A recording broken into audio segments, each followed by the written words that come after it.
Hello प्यारे बच्चों, एक बार फिर से बेंजिन 16 में आप लोगों का हार्दिक अभिनंदन है। तो प्यारे विद्यार्थियों, आज हम लेकर आए हैं 12th क्लास के बच्चों के लिए महत्वपूर्ण टॉपिक है क्या, रंगीन लवणों का बनना, यानी कि जटिल यौगिकों में रंगीन कैसे बनते हैं, प्रतिचुंबकीय, अनुचुंबकीय, या फिर किस जटिल यौगिक में अयुग्मित इलेक्ट्रॉन संख्या होती है, कौन सा प्रतिचुंबकीय है, कौन सा अनुचुंबकीय है, किसमें अयुग्मित इलेक्ट्रॉन संख्या कितनी है कितनी नहीं है, ये सब चीज़ों की जानकारी करेंगे आज हम इस क्लास में। बात आई समझ में?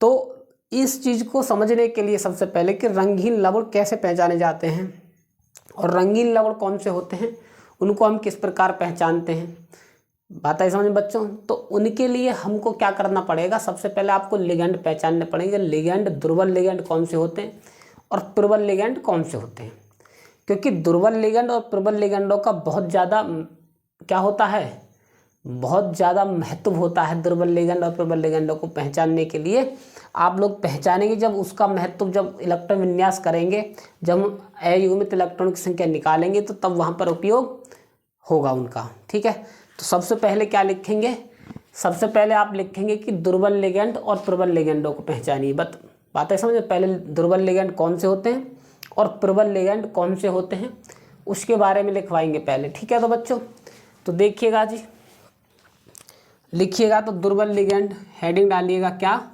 दुर्बल लिगेंड,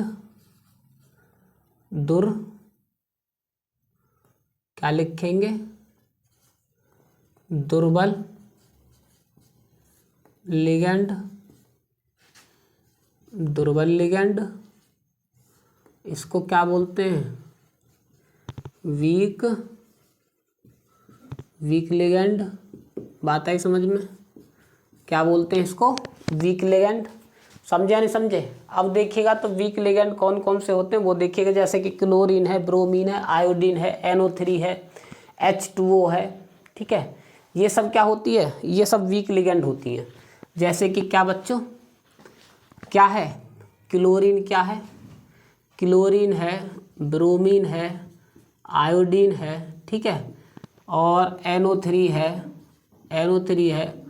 कॉमा H2O है, ठीक है, और C2H5 है। क्या है बच्चों, C2H5OH है, ठीक है, C2H5OH है, C2H5OH है, कॉमा, और OH है, OH। बात आई समझ में? ये सब क्या है जी, ये सब के सब दुर्बल लिगेंड है बच्चों। क्या है ये, सब के सब दुर्बल लिगेंड है। इसमें आप एक और लिख सकते हैं क्या, C2O4 2-, ये सब क्या है, दुर्बल लिगेंड है। बात आई समझ में? ये आपको याद करने हैं जरूर, अवश्य, क्योंकि इनका महत्व होता है दुर्बल लिगेंड का, प्रबल लिगेंड का। मैं सब पर आऊँगा धीरे धीरे। ठीक है जी, ये होते हैं क्या, दुर्बल लिगेंड। अब हेडिंग डालेगा क्या, प्रबल लिगेंड, प्रबल लिगेंड। ठीक है बच्चों, प्रबल लिगेंड। तो प्रबल लिगेंड क्या बोलते हैं इंग्लिश में, सॉलिड लिगेंड, सॉलिड लिगेंड। ठीक है, सॉलिड लिगेंड। ठीक है जी, अब सॉलिड लिगेंड कौन कौन से होते हैं वो देखिएगा, जैसे कि EN, PY, EN है, PY है, सॉरी बच्चों, कॉमा CN है, कॉमा NH3 है, ठीक है, NO2 है, NO2। देखो NO3 माइनस क्या होता है, दुर्बल लिगेंड, और NO2 क्या होता है, प्रबल लिगेंड। ये पहचानने वाली बात है, NO2 क्या होता है, प्रबल लिगेंड है, ठीक है, और NO3 कौन सा होता है, दुर्बल लिगेंड। आगे देखिएगा तो बच्चों कॉमा लगाइएगा, CO। बात आई समझ में? CO भी हमारा क्या लिगेंड है, CO या फिर CN तो लिख दिया हमने, ठीक है, CN लिख दिया है हमने। आगे क्या लिखेंगे बच्चों, CO होता है और NCS होता है, CO कॉमा NCS, ठीक है। CO कौन सा है, कार्बोनिल क्लोराइड, कार्बोनिल जो होता है, कार्बोनिल, CO, ये कार्बोनिल है। बात आई समझ में? तो ये सब क्या होते हैं, ये सब होते हैं क्या, प्रबल लिगेंड। बात आई समझ में? ये प्रबल लिगेंड है बच्चों, ये दुर्बल लिगेंड है। इनको आप अपने नोटबुक में लिख लीजिएगा, एक तरफ होते हैं, हम स्क्रीनशॉट ले लीजिएगा। ठीक है जी, ठीक है, ले लिए स्क्रीनशॉट। अब देखिएगा तो अब आगे बात आती है आगे देखिएगा तो आगे क्या लिखेंगे, अनुचुंबकीय किसे कहते हैं, प्रतिचुंबकीय किसे कहते हैं वो देखिएगा। ठीक है, अनुचुंबकीय किसे कहते हैं और प्रतिचुंबकीय किसे कहते हैं उसको देखिएगा। ठीक है, तो हेडिंग डालिएगा सबसे पहले अनुचुंबकीय यौगिक। ठीक, क्या लिखेंगे, अनुचुंबकीय। ठीक है, इनकी मोटी मोटी चीज बता रहा हूं अभी तो आपको। ठीक है बच्चों, हेडिंग डालिएगा अनुचुंबकीय। क्या लिखेंगे जी, हेडिंग में अनुचुंबकीय, अनुचुंबकीय, अनुचुंबकीय, पैरामैग्नेटिक, पैरामैग्नेटिक, पैरामैग्नेटिक। ठीक है, अनुचुंबकीय पैरामैग्नेटिक।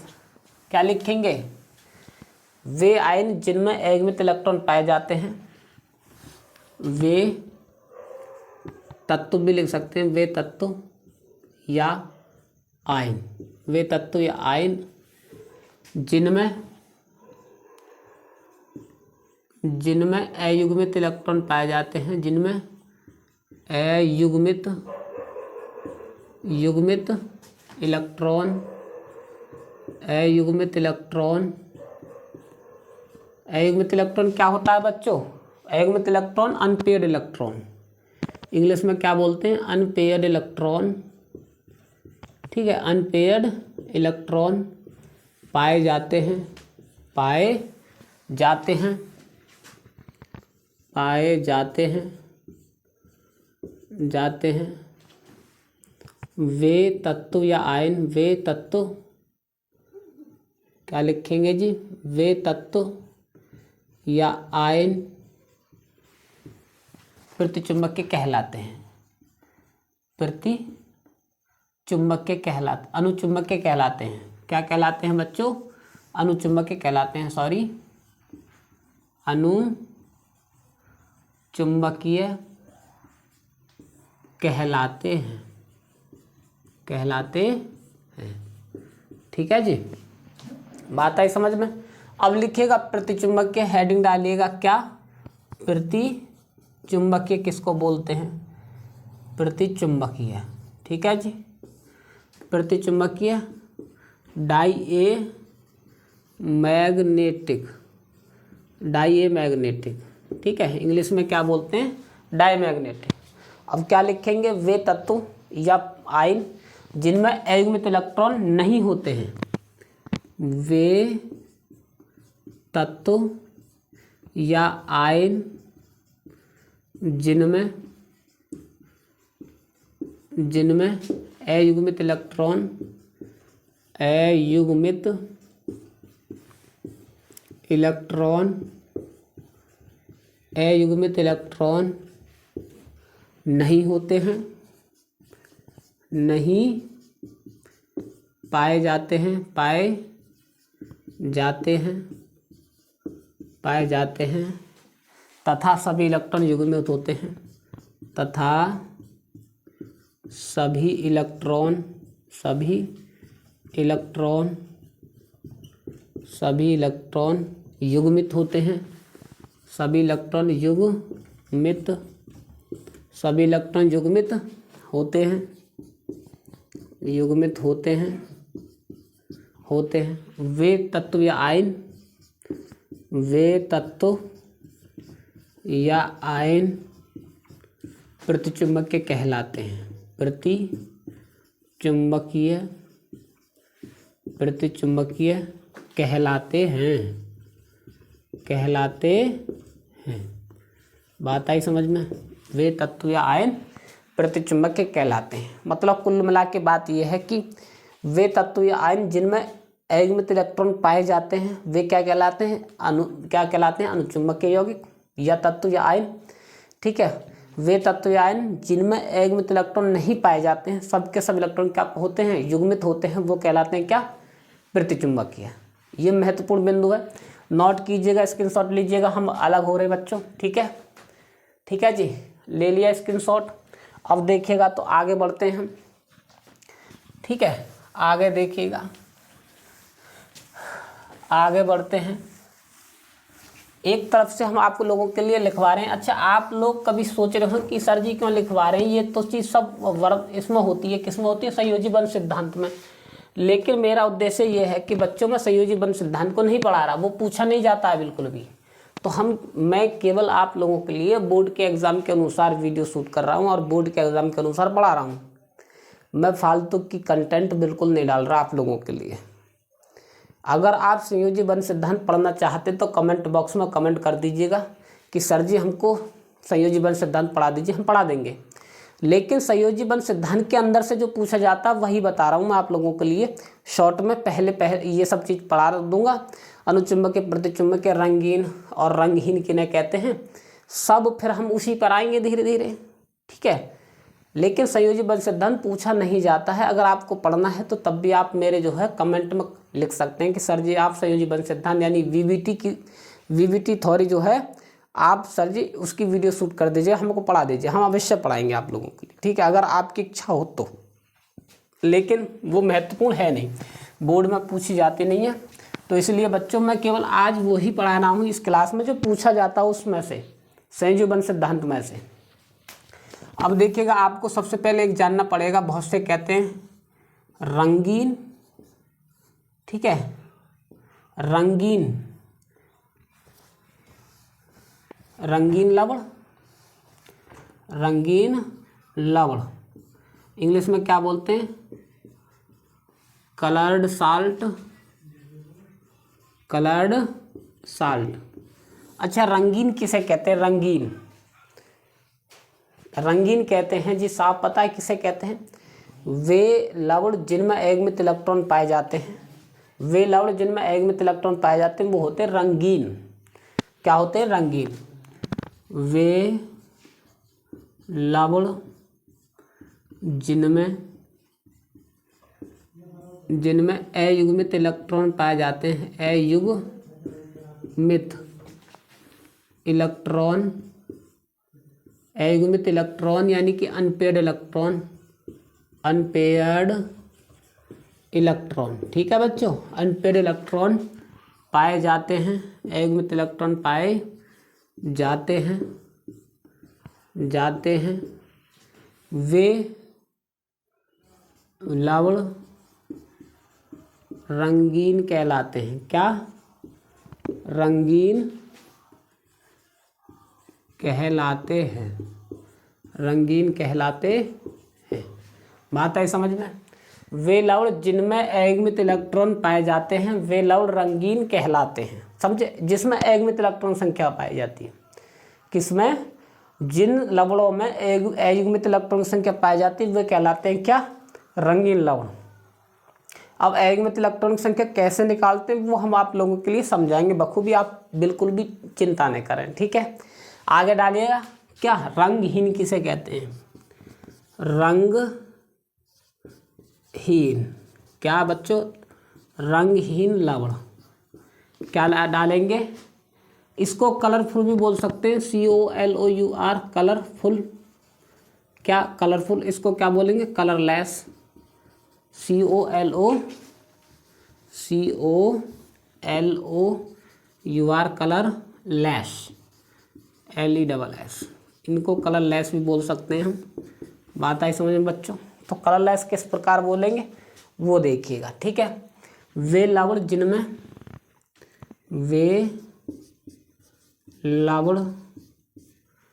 जिनमें क्या लिखेंगे बच्चों, जिनमें अयुग्मित इलेक्ट्रॉन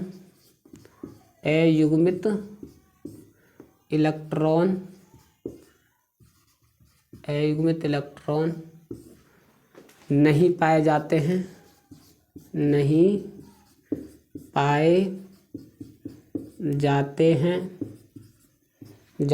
इंग्लिश में क्या लिखेंगे जी, अनपेयर्ड इलेक्ट्रॉन, ठीक है, अनपेयर्ड इलेक्ट्रॉन नहीं पाए जाते हैं, वे लवण रंगहीन कहलाते हैं, वे लवण रंगहीन कहलाते हैं। बात आई समझ में बच्चों, समझे, कोई समस्या हो तो बताइएगा। वे लवण जिनमें एकमित इलेक्ट्रॉन संख्या पाई जाती है वो कहलाते हैं रंगीन। क्या कहलाते हैं? रंगीन। जिनमें कलर होता है, जिसमें बहुत सारे कलर होते हैं कि कोई एक निश्चित कलर नहीं होता, उसको बोलते हैं रंगहीन। बात है समझ में? एक निश्चित कलर पहचानना असंभव है, ठीक है, जिसका कोई कलर दिखता ही नहीं है उनमें, मतलब कुछ आप ऐसे मान सकते हैं उनमें कलर होता ही नहीं है, ये मान लो। चलो, जिसमें कोई कलर नहीं होता वो कहलाते हैं रंगहीन। जो कलर वाले होते हैं जैसे लाल है, पीला, नीला, हरा जो दिखता है साफ, वो कहलाते हैं रंगीन। और रंगीन कौन से होते हैं? जिनमें एकमित इलेक्ट्रॉन संख्या पाई जाती है वो कहलाते हैं रंगीन तत्व। जिन तत्वों में एकमित इलेक्ट्रॉन संख्या नहीं होती है वो कहलाते हैं रंगहीन। बात है समझ में बच्चों? इसको नोट कीजिएगा, स्क्रीनशॉट लीजिएगा, ठीक है। हम फिर आगे बढ़ते हैं, ठीक है बच्चों। बात आई समझ में? अब देखिएगा हम क्वेश्चन पर आते हैं, किस प्रकार से करेंगे क्वेश्चन को कराएंगे अब आप लोगों के लिए, ठीक है बच्चों। क्वेश्चन कराएंगे, अब ध्यान से देखिएगा क्वेश्चन। इसका स्क्रीनशॉट ले लीजिएगा जल्दी से, फिर हम रब करेंगे बच्चों, ठीक है जी। इसका स्क्रीनशॉट ले लीजिएगा, फिर हम इसको रब करेंगे, ठीक है बच्चों। तो देखिएगा, तो अब क्वेश्चन कैसे करेंगे वो देखिएगा, क्वेश्चन किस प्रकार करेंगे वो देखिएगा।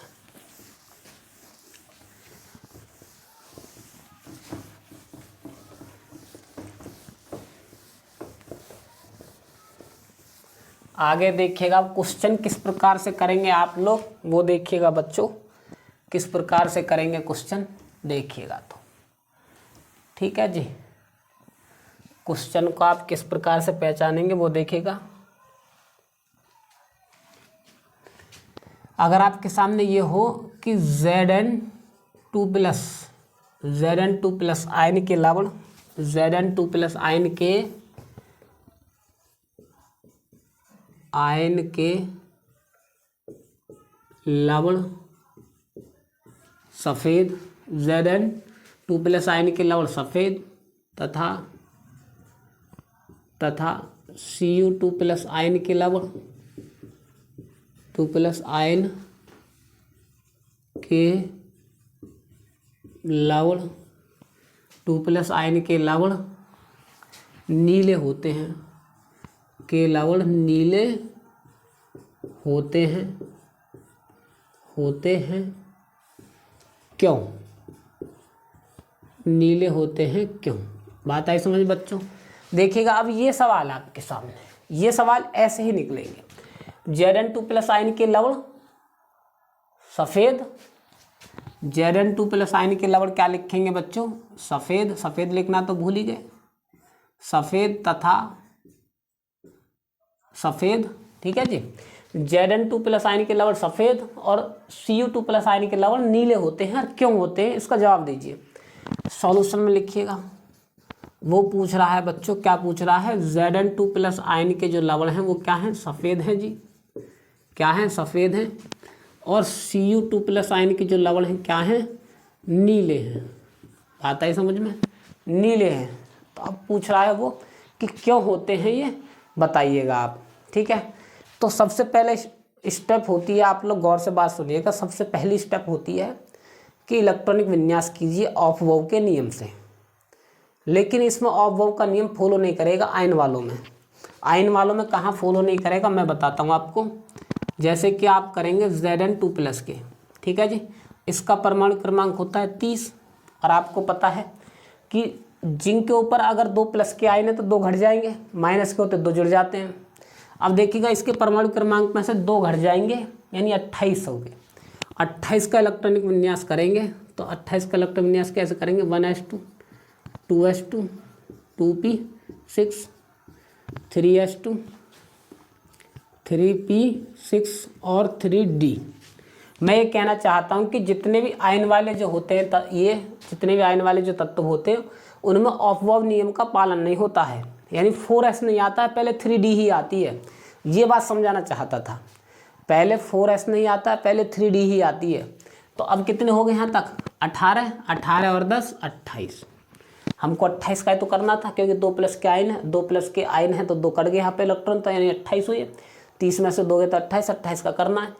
अब अंतिम उपकोष को ले लेते हैं, इसको अंतिम वाली उपकोष को ले लीजिएगा, ठीक है, जहाँ पर अंतिम इलेक्ट्रॉन 28 में आता है उसको ले लीजिएगा। क्या है? 3d10, और डी में ऑर्बिटल की संख्या कितनी बनती है बच्चों? 5, 1 2 3 4 बन गए 5। हुंड के नियम के अनुसार भरिए 1 2 3 4 5 6 7 8 9 10। ठीक है, दिख गया आपको। अब देखिएगा कोई ऑर्बिटल आपको दिख रहा है क्या खाली? एक भी ऑर्बिटल आपको दिख रहा है खाली? नहीं दिख रहा ना। देखो इसमें भी 2 इलेक्ट्रॉन है, इसमें भी 2 इलेक्ट्रॉन है, इसमें भी 2 इलेक्ट्रॉन है, इसमें भी 2 इलेक्ट्रॉन है, इसमें भी 2 इलेक्ट्रॉन है। तो यानी कि कुल मिलाकर अनपेयर्ड इलेक्ट्रॉन की संख्या कितनी हुई? Unpaired electron number, unpaired electron number कितने हुए बच्चों? 0। कितने हुए? 0, यानी कि 0। ठीक है जी। जब अनपेयर्ड इलेक्ट्रॉन संख्या 0 है इसीलिए तो ये सफ़ेद है। तो अब इसकी थ्योरी कैसे लिखेंगे वो देखिएगा। Zn2+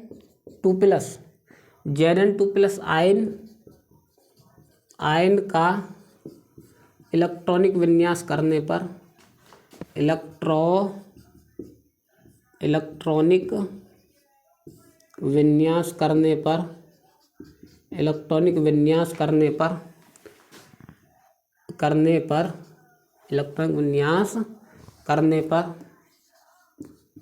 करने पर इसमें अयुग्मित इलेक्ट्रॉन संख्या, इसमें अयुग्मित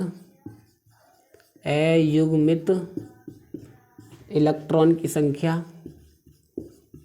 इलेक्ट्रॉन की संख्या 0 होती है। 0 होती है, इलेक्ट्रॉन की संख्या 0 होती है। इसी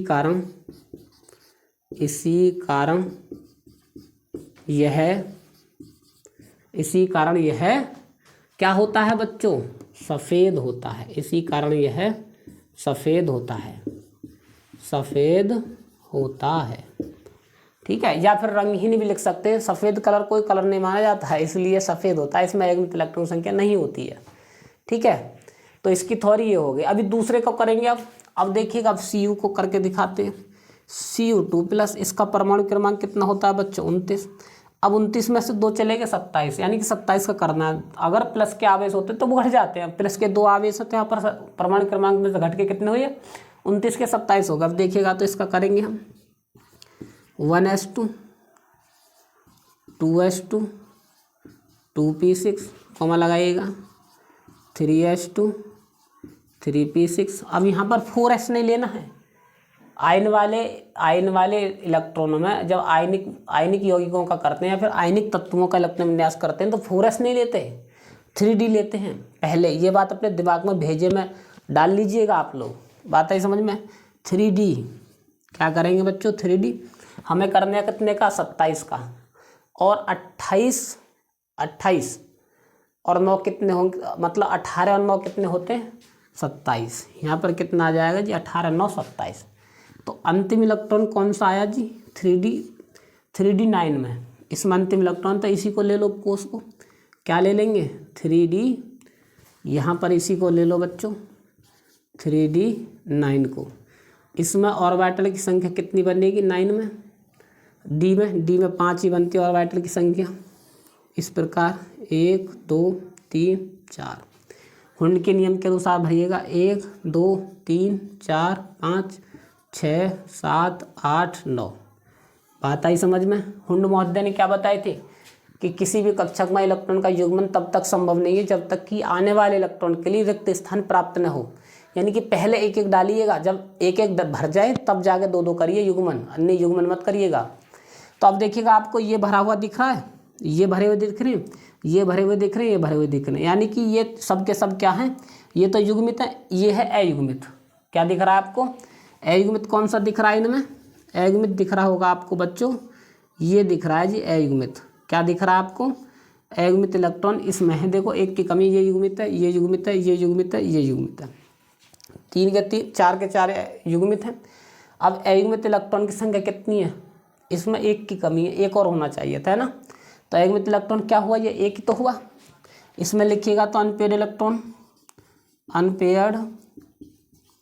अनपेयर्ड इलेक्ट्रॉन नंबर कितना हुआ? 1। क्या है बच्चों 1। इसीलिए क्या है ये, इसीलिए क्या है बच्चों नीले रंग का है, इसीलिए नीला होते हैं। ठीक है, इतने के लवण नीले होते हैं। क्यों?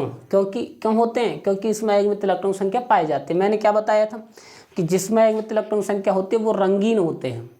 रंगीन है या नहीं? रंगीन का मतलब क्या होता है? देखो नीला रंग है इसमें। ठीक है, तो अब थ्योरी में क्या लिखेंगे वो देखिएगा। तो Cu2 plus Cu2 plus ion का इलेक्ट्रॉनिक विन्यास करने पर इलेक्ट्रॉनिक क्या लिखेंगे? इलेक्ट्रॉनिक विन्यास करने पर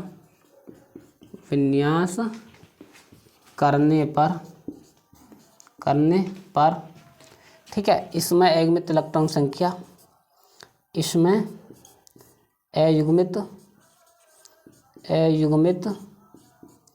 इलेक्ट्रॉन की संख्या, अयुग्मित इलेक्ट्रॉन की संख्या एक होती है।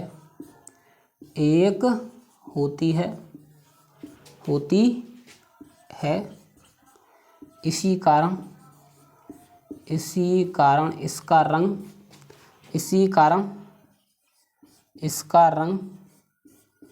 इसका रंग नीला होता है।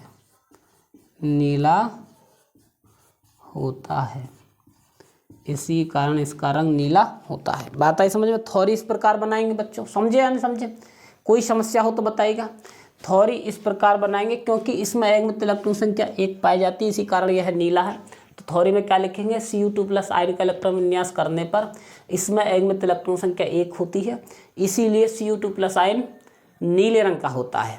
ठीक है, और Zn2 प्लस आयन में एकमित इलेक्ट्रॉन संख्या क्या होती है? 0 होती है, इसीलिए क्या होता है? वो सफ़ेद होता है। ठीक है, स्क्रीनशॉट लीजिएगा जल्दी से, हम हट रहे हैं बच्चों, स्क्रीनशॉट लीजिएगा और फिर आगे बढ़ते हैं। ठीक है प्यारे विद्यार्थियों, लीजिएगा भाई, स्क्रीनशॉट लीजिएगा। ले लिया स्क्रीनशॉट? आगे देखिएगा तो आगे कैसे लिखेंगे, आगे अगला क्वेश्चन देखिएगा। तो अगला क्वेश्चन किस प्रकार करेंगे वो देखिएगा बच्चों। ठीक है,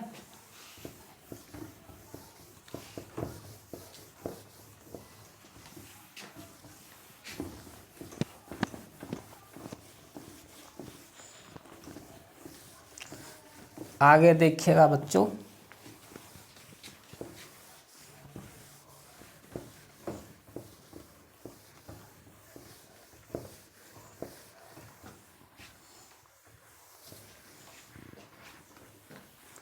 आगे देखिएगा तो बच्चों किस प्रकार करेंगे।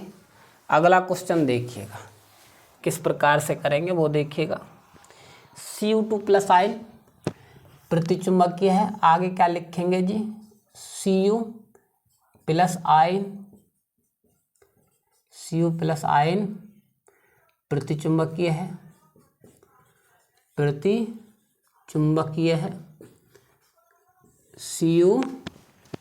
Cu प्लस आयन प्रतिचुंबकीय है, जबकि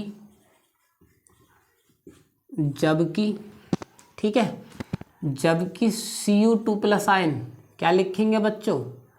जबकि Cu2 प्लस आयन अनुचुंबकीय है। क्या लिखेंगे? अनुचुंबकीय है। क्यों अनुचुंबकीय है? क्यों?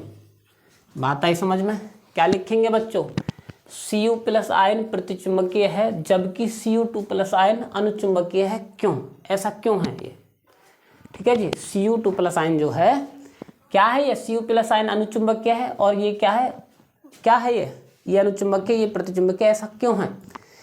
मैंने आप लोगों के लिए परिभाषा बताई थी कि जिसमें एकमित इलेक्ट्रॉन संख्या पाई जाती है वो होते हैं क्या होते हैं? वो अनुचुंबकीय। जिसमें एकमित इलेक्ट्रॉन संख्या नहीं पाई जाती वो कहलाते हैं क्या? प्रतिचुंबकीय। तो आप इलेक्ट्रॉन विन्यास करिएगा इन दोनों के। और एकमित इलेक्ट्रॉन संख्या मैंने अभी बताया था कैसे निकलती है, इसी प्रकार निकाल दीजिएगा। देखिएगा तो जैसे कि इसमें देखिएगा अब सॉल्यूशन, इसमें ये प्रतिचुंबकीय देखते हैं Cu+, इसका इलेक्ट्रॉन विन्यास करेंगे तो परमाणु क्रमांक होता है 29, 29 में से एक गया तो किसका करेंगे हम, 28 का करेंगे। तो देखिएगा 1s2, 2s2, 2p6, 3s2, 3p6 और यहाँ पर लिखेंगे बच्चों क्या 3d10। मैंने क्या बताया था भाई, आयन वालों में कभी भी हम 4s नहीं लेते हैं, 3d लेते हैं। पहले बात आई समझ में, आयन वालों में 4s नहीं लेते हैं, 3d लेते हैं, ये अपने दिमाग में रखना है। अब देखिए 10 क्यों लिया है, क्योंकि 28 यहाँ तक हुए, 18 यहाँ तक हुए, 18 और 10 कितने हो गए 28। क्या लेंगे अब, अंतिम वाला उपकोष ले लेंगे, इसको ले लेंगे तो इसमें 3d है, 3d10 में जो क्या बनाएंगे, उपकोषों की संख्या कितनी होती है, ऑर्बिटल की संख्या 5 होती है, बन के 5। तो पहले एक एक डालिए हुंड के नियम से, हुंड महोदय कहते हैं पहले एक एक आता है फिर डबल डबल आते हैं। ठीक है जी, ये हो गया। अब इसमें अनपेड इलेक्ट्रॉन संख्या कितनी हुई, अनपेड इलेक्ट्रॉन की संख्या दिख रही है आपको क्या, अनपेड इलेक्ट्रॉन नंबर कितने हुए बच्चों, 0 हुए, क्या हुए 0। ठीक है, देखो ये पेयर्ड है, ये पेयर्ड है, ये पेयर्ड है, ये पेयर्ड है, ये पेयर्ड है, सब के सब शादीशुदा हैं, कोई भी कुंवारा नहीं है हमारी तरह कोई भी कुंवारा नहीं है, सब शादीशुदा हैं, पति पत्नी के साथ हैं, सब युग्मित हैं। तो इसमें एकमित इलेक्ट्रॉन संख्या यानी कुंवारा कोई भी नहीं, तो फिर यहाँ में क्या लिखेंगे 0 हुए। कुंवारों की संख्या कितनी हुई 0, कुंवारे क्या होते हैं युग्मित इलेक्ट्रॉन की संख्या, यानी एकमित इलेक्ट्रॉन संख्या क्या है 0 है। ये बात आई समझ में। तो अब इसमें थ्योरी में क्या लिखेंगे वो देखिएगा, Cu2+ आयन में एकमित इलेक्ट्रॉन संख्या 0 होती है। क्या लिखेंगे जी, Cu+ आयन में अयुग्मित इलेक्ट्रॉन की संख्या, अयुग्मित इलेक्ट्रॉन की संख्या, अयुग्मित इलेक्ट्रॉन की संख्या 0 होती है, 0 होती है। इसी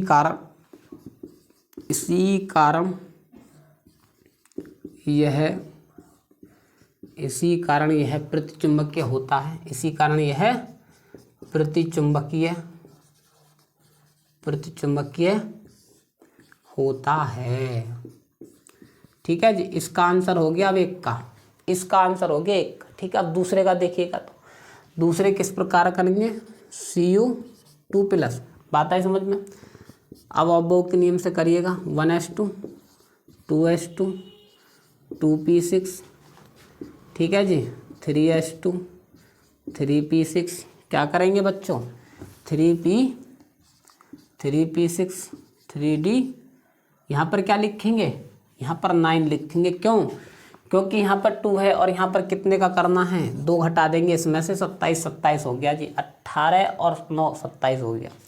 अब अंतिम जो है हमारा अंतिम उपकोष क्या है जी, अंतिम उपकोष है बच्चों क्या 3d9, तो ले लीजिएगा 3d9 ले लीजिएगा। कितने ऑर्बिटल बनेंगे, 5, 1 2 3 और 4, 5, 1 2 3 4 5 6 7 8 9। देखो ये युग्मित है, ये युग्मित है, ये युग्मित है, ये युग्मित है। अब देखिएगा तो हमारी तरह ये कुंवारा दिख गया किसमें, तो एकमित इलेक्ट्रॉन संख्या क्या हुई 1, कुंवारे की संख्या कितनी है इसमें 1 है। तो क्या लिखेंगे बच्चों, अनपेयर्ड इलेक्ट्रॉन की संख्या कितनी हुई, अनपेयर्ड इलेक्ट्रॉन नंबर कितनी हुई है 1। ठीक है, तो थ्योरी में क्या लिखेंगे आप लोग वो देखिएगा बच्चों, थ्योरी में क्या लिखेंगे वो देखिएगा कि Cu2+ आयन में एकमित इलेक्ट्रॉन की संख्या क्या लिखेंगे, Cu2+ आयन में क्या लिखेंगे जी, Cu2+ आयन में अयुग्मित इलेक्ट्रॉन की संख्या, अयुग्मित इलेक्ट्रॉन की संख्या, अयुग्मित इलेक्ट्रॉन की संख्या एक होती है, एक होती है। इसी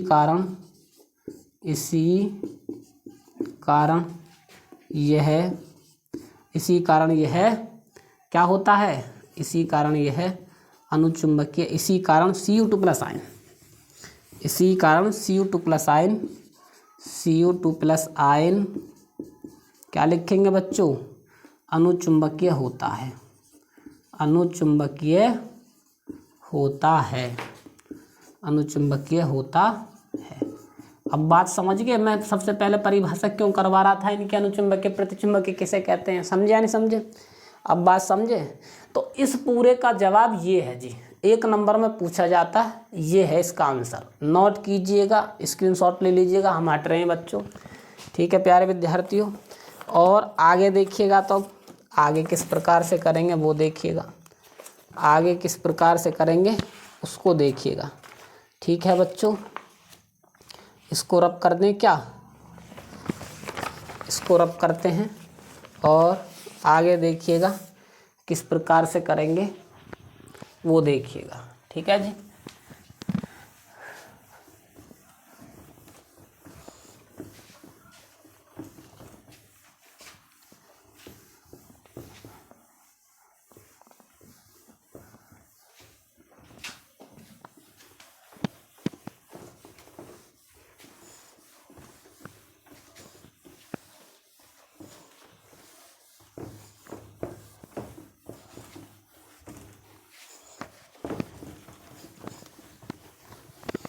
आगे देखिएगा बच्चों किस प्रकार से करेंगे वो देखिएगा। ठीक है साहब। अच्छा, मेरे हाथ में जो पेपर है ये जिला अलीगढ़ का पेपर है, जिला अलीगढ़ का पेपर, इसमें आया था एक क्वेश्चन आया था, यही 2024 का पेपर है। इसमें कौन सा क्वेश्चन आया था वो देखिएगा बच्चों, देखिएगा ज़रा, 2024 डाल लीजिएगा, 2024 में पूछा गया ये। और ये है जी Zn2 plus ion, Zn2 plus लवण सफ़ेद होते हैं, सफ़ेद होते हैं। ठीक है जी, 2 प्लस लवण सफ़ेद होते हैं। ठीक है बच्चों, और आगे बोल रहा है वो, क्या बोल रहा है कि जबकि, क्या लिखेंगे, जबकि Cu2 प्लस लवण नीले होते हैं, नीले होते हैं। ठीक है, नीले होते हैं क्यों, नीले होते हैं क्यों? ठीक है, ये हमारे हाथ में पेपर है, देखो हम झूठ नहीं बोल रहे हैं आप लोगों के लिए, 2024 का पेपर है, बात आई समझ, 2024 का पेपर है। 2024 के पेपर में पूछा गया ये क्वेश्चन, और ये क्वेश्चन मैंने पिछली क्लास में करा दिया, पिछली क्लास में कुछ देर पहले इसी क्लास में कराया। ठीक है, यही 2024 में पूछा गया ये क्वेश्चन। ठीक है, तो मुझे कराने की तो आवश्यकता है नहीं, सेम ऐसे कैसे करना है जैसे कि पीछे मैंने कराया था, ये क्वेश्चन करा दिया था ना। ठीक है बच्चों, तो ये 2024 में पूछा गया है, नोट कर लीजिएगा इसको, या फिर उसी में डाल लीजिएगा जो हम आप नोटबुक में लिख रहे हैं, उसी में 2024 डाल लीजिएगा। ठीक है, और आगे देखिएगा तो आगे किस प्रकार करेंगे अब वो देखिएगा बच्चों।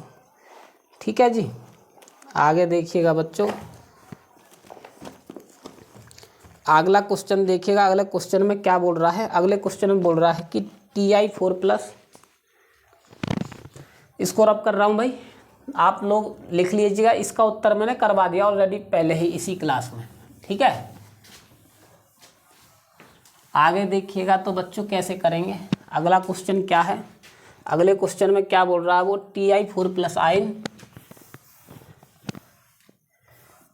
Ti4+ आयन और Ti3+ ion, Ti3+ ion and titanium है ये, 3+ आयन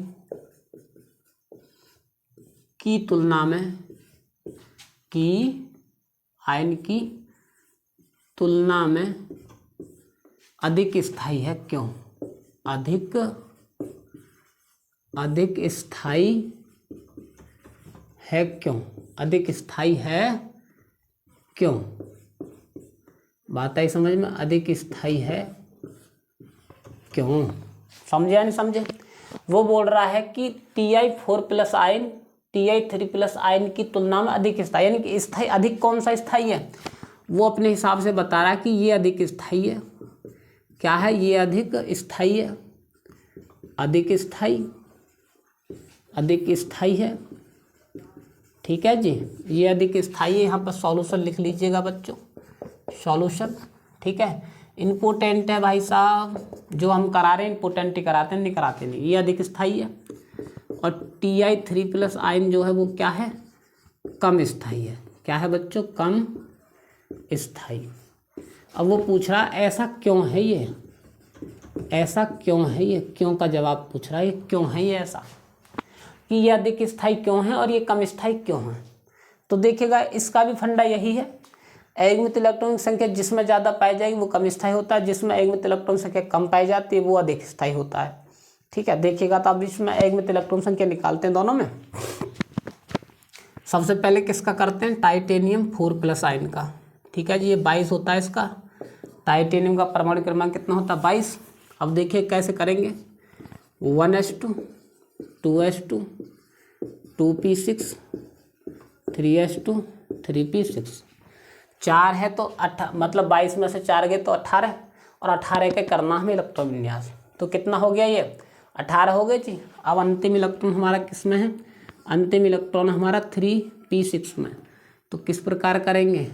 3p6। अब p में ऑर्बिटल की संख्या कितनी बनती है बच्चों? 3 बनती है। तो 1 2 3। ठीक है, तो कैसे करेंगे? 1 2 3 4 5 6। बात आई समझ में? 6 इलेक्ट्रॉन। अब इसमें अयुग्मित इलेक्ट्रॉन संख्या कितनी हुई बच्चों? अनपेयर्ड इलेक्ट्रॉन कितने हुए? अनपेयर्ड इलेक्ट्रॉन संख्या हुई कितनी? 0। कितनी हुई? 0। आपको दिख रहा है क्या? अयुग्मित इलेक्ट्रॉन नहीं दिख रहा ना, तो इसमें 0 है जी। अब दूसरे का निकाल लीजिएगा। किसका? इसका निकालिएगा 22, और Ti3+ आयन है। तो इसमें अब कितने का करेंगे? इसमें कितने का करेंगे? 3 है तो कितना का करेंगे? 19 का करेंगे इसमें। तो कैसे करेंगे? 3s2 और 1s2 2s2 2p6 3s2 3p6 और 3d1। ये हो गया जी 19 का। बात है समझ में भाई? 19 का हो गया। 19 और 3 कितने हो गए? 22। 22 ठीक है, पूरा हो गया। अब देखिएगा अंतिम ऑर्बिटल क्या आ रहा है हमारा? यही तो आ रहा है। इसका देखिएगा तो 3d1। इसमें ऑर्बिटल की संख्या कितनी होती है? 5। तो 1 2 3 और 4 5 हो गए। तो एक ही तो है इसमें, बस इलेक्ट्रॉन तो एक भर दीजिएगा। अब ये जो है देखो, एक इलेक्ट्रॉन है, ये तो अयुग्मित इलेक्ट्रॉन, ये तो क्वारा है। इसके साथ इसकी तो पत्नी है ही नहीं, इसकी शादी नहीं हुई, ये क्वारा है। तो ये क्वारों की संख्या कितनी हुई? 1 हुई। ठीक है, अयुग्मित इलेक्ट्रॉन संख्या कितनी हुई बच्चों? क्या लिखेंगे?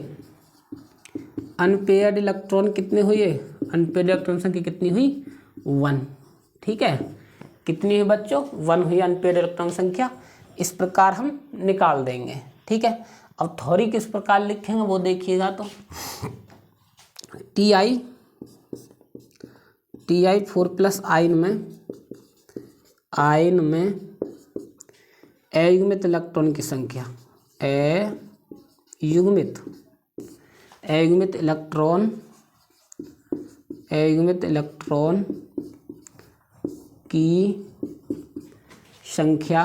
अयुग्मित इलेक्ट्रॉन की संख्या 0 होती है, 0 होती है।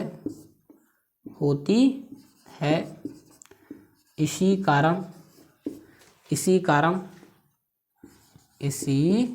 कारण यह स्थायी होता है, यह अधिक स्थायी होता है, अधिक स्थायी होता है, यह अधिक स्थायी होता है। होता है, जबकि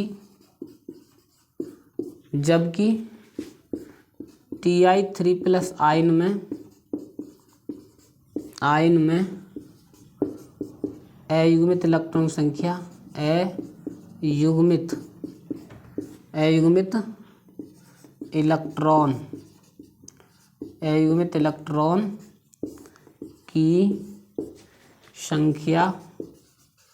अयुग्मित इलेक्ट्रॉन की संख्या एक होती है, एक पाई जाती है। इसी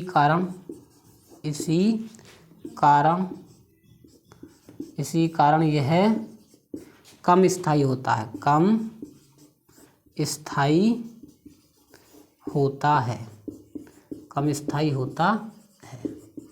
कोई डाउट हो तो पूछेगा, बताइएगा, कोई समस्या हो तो देख लीजिएगा। ठीक है, इस प्रकार होगा भाई। इसमें अयुग्मित इलेक्ट्रॉन की संख्या नहीं पाई जा रही, तो इसीलिए तो ये स्टेबल है। स्टेबल क्यों है ये? इसीलिए है क्योंकि इसमें जो है अयुग्मित इलेक्ट्रॉन की संख्या 0 है, इसमें अयुग्मित इलेक्ट्रॉन संख्या 0 नहीं है। ठीक है, अब इसीलिए इसको क्या बोलेंगे? More stable. ये क्या है जी? ये आपका मोर स्टेबल है, स्टेबल। और ये क्या है? लेस स्टेबल है। ठीक है बच्चों, क्या है ये? लेस स्टेबल है जी, लेस स्टेबल। क्यों है? क्योंकि अयुग्मित इलेक्ट्रॉन की संख्या इसमें कितनी है? एक इलेक्ट्रॉन की संख्या, तो इसीलिए इसमें कम इलेक्ट्रॉन संख्या, तो इसीलिए क्या है? लेस स्टेबल है। मोर स्टेबल ये क्यों है? क्योंकि अयुग्मित इलेक्ट्रॉन संख्या इसमें 0 है। जिसमें अयुग्मित इलेक्ट्रॉन संख्या नहीं होती है वो मोर स्टेबल होता है, यानी कि अधिक स्थायी होता है। ठीक है, नोट कीजिएगा, हम एक तरफ हट रहे हैं, आप लोग स्क्रीनशॉट ले लीजिएगा बच्चों। ठीक है प्यारे विद्यार्थियों, और आगे देखिएगा, फिर क्या लिखेंगे आगे देखिएगा फटाफट, किस प्रकार से करेंगे, किस प्रकार से नहीं करेंगे, आगे देखिएगा बच्चों।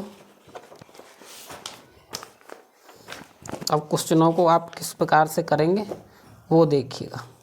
ठीक है जी, ले लिया स्क्रीनशॉट। आगे देखिएगा तो बच्चों किस प्रकार से करेंगे वो देखिएगा। ठीक है,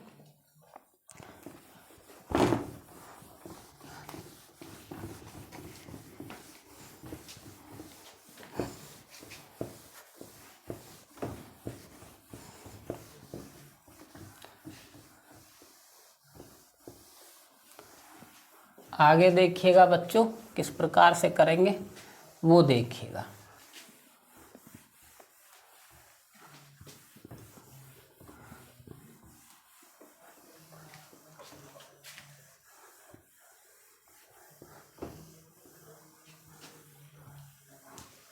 आगे देखिएगा तो Fe2+ आयन क्या करेंगे जी, अगला क्वेश्चन है।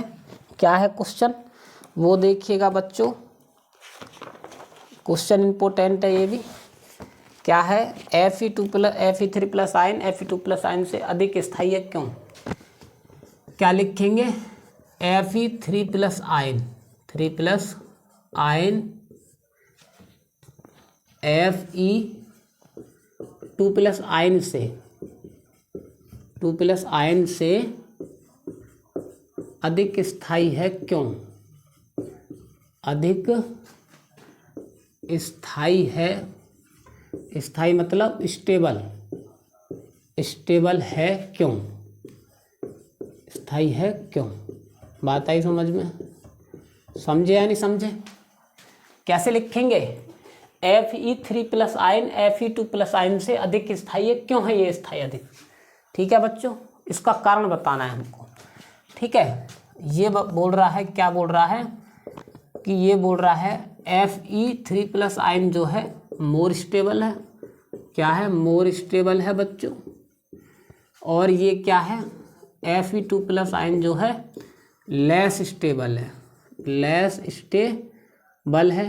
ठीक है बच्चों, और क्यों है? हमें क्यों का जवाब देना है, ऐसा क्यों है ये, बात आई समझ में? वही है जैसे हमने पीछे कराया था, इसका इलेक्ट्रॉन विन्यास कीजिएगा। ठीक है जी, देखिएगा तो Fe3+ आयन का इलेक्ट्रॉन विन्यास करेंगे 26 है, तो कितने का करेंगे? 23 का करेंगे। तो 1s2 2s2 2p6 3s2 3p6 और 3d 18 और 5 23। अंतिम इलेक्ट्रॉन किस में आया बच्चों? अंतिम इलेक्ट्रॉन आया है जी किस में? हमारा अंतिम इलेक्ट्रॉन आया बच्चों इसमें 3d5 में। तो कैसे करेंगे वो देखिएगा। 3d5 आता है समझ में? कैसे करेंगे 3d5? तो किस प्रकार से करेंगे वो देखिएगा। 1 2 3 4, ठीक है। तो कैसे, एक इसमें आएगा, एक इसमें आएगा, एक इसमें आएगा, एक इसमें, इस प्रकार। तो अयुग्मित इलेक्ट्रॉन संख्या क्या हुई? 0 हुई। अब देखिएगा, फंडा सुनिएगा मेरी बात गौर से। या तो डी उपकोष में, या तो डी उपकोष में, डी जो उपकोष होती है, डी जो ऑर्बिटल होती है हमारी कक्षक जो होती है, उसमें या तो 5 इलेक्ट्रॉन होने चाहिए या फिर 10 इलेक्ट्रॉन होने चाहिए। अन्यथा 5 इलेक्ट्रॉन होंगे तब भी वो क्या हो जाती है, तब भी वो स्टेबल मानी जाती है, उसमें अयुग्मित इलेक्ट्रॉन संख्या 0 मानी जाती है। या 10 होती है तब भी 0 मानी जाती है। बात आई समझ में? अगर उसमें बाकी और होंगी, 9 होगी, 7 होगी, 8 होगी, 5 होगी, 6 होगी, 3 होगी, ये होगी, तो क्या है ये अयुग्मित इलेक्ट्रॉन संख्या मानी जाएंगी इसमें। लेकिन 5 और 10 आने पर क्या मानी जाती है? ये युग्मित मानी जाती है पूरी, ठीक है। तो अनपेयर्ड इलेक्ट्रॉन संख्या अब कितनी हो गई? देखो यहाँ पर 5 आई है, तो अनपेयर्ड इलेक्ट्रॉन संख्या कितनी हुई? अनपेयर्ड इलेक्ट्रॉन की संख्या बच्चों कितनी हुई है? अनपेयर्ड इलेक्ट्रॉन नंबर कितना हुआ? 0। क्या हुआ जी? 0। बात आई समझ में? कितनी है बच्चों? 0। समझे? अब आगे देखिएगा, तो आगे क्या है? 26 Fe2+ आयन का करेंगे तो 1s2 2s2 2p6 3s2 3p6 और 3d कितना कर देंगे? 26 का करना है, और मतलब 24 का करना है, पर 2 घटा देंगे ना, 24, तो 18 6 24। तो अंतिम इलेक्ट्रॉन किस में आया बच्चों? मतलब डी ऑर्बिटल में आया, ठीक है। तो देखिएगा, तो डी उपकोष में आया तो 3d6, ठीक। ऑर्बिटल बना लीजिएगा, 5 बनेंगे, 1 2 3 और 4। हुंड के नियम के अनुसार भरेंगे, पहले 1 1 1 2 3 4 और 5 और 6। तो इसमें शादीशुदा यही है जी।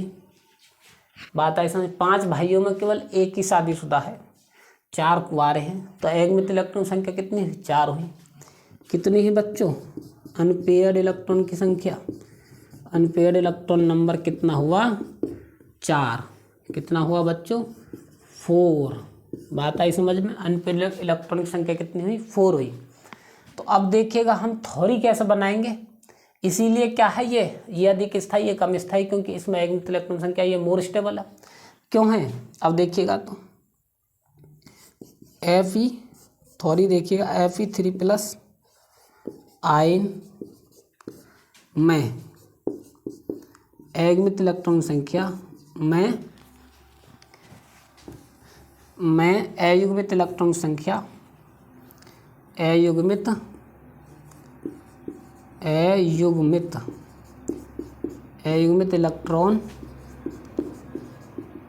अयुग्मित इलेक्ट्रॉन की संख्या 0 होती है। 0 क्या लिखेंगे मेरे बच्चों? 0 होती है। इसी कारण यह अधिक स्थायी होता है। इसी कारण यह अधिक स्थायी होता है। अधिक स्थायी क्या लिखेंगे बच्चों? मोर स्टेबल होता है। मोर स्टेबल होता है। बात आई समझ में? जबकि Fe2+ आयन में अयुग्मित इलेक्ट्रॉन की संख्या,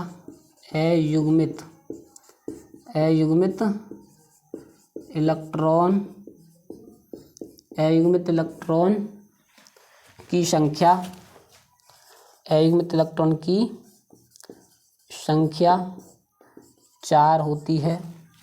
4 होती है। इसी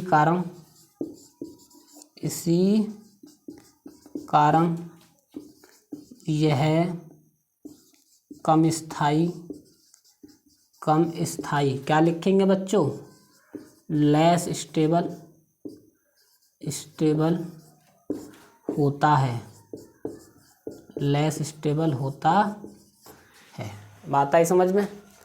नोट कर लीजिएगा भाई, फटाफट नोट कीजिएगा प्यारे बच्चों, जल्दी से स्क्रीनशॉट लीजिएगा। हम हट रहे हैं, ये ले लीजिएगा, ठीक है, ले लिया जी। अब देखिएगा तो प्यारे बच्चों, इसमें करवाया हमने रंगीन और स्थाई और अस्थाई का सिस्टम, ठीक है।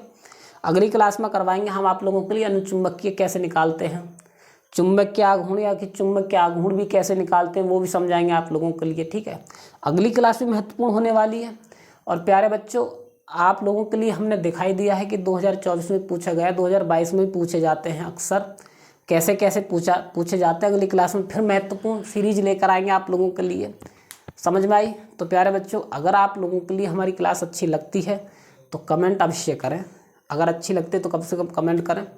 और रही बात उसकी, जौन सा टॉपिक आपकी समझ में नहीं आता है केमिस्ट्री में और मैथ में, स्पेशल मैथ में और केमिस्ट्री में, तो आप हमारे लिए कमेंट करें, कमेंट करके बताएं सर जी हमारी समझ में ये टॉपिक नहीं आता, हम उसी को बेहतरीन पढ़ाएंगे। बात आई समझ में? तो आज के लिए इतने काफ़ी है बच्चों, मिलते हैं अगली क्लास में, तब तक के लिए धन्यवाद।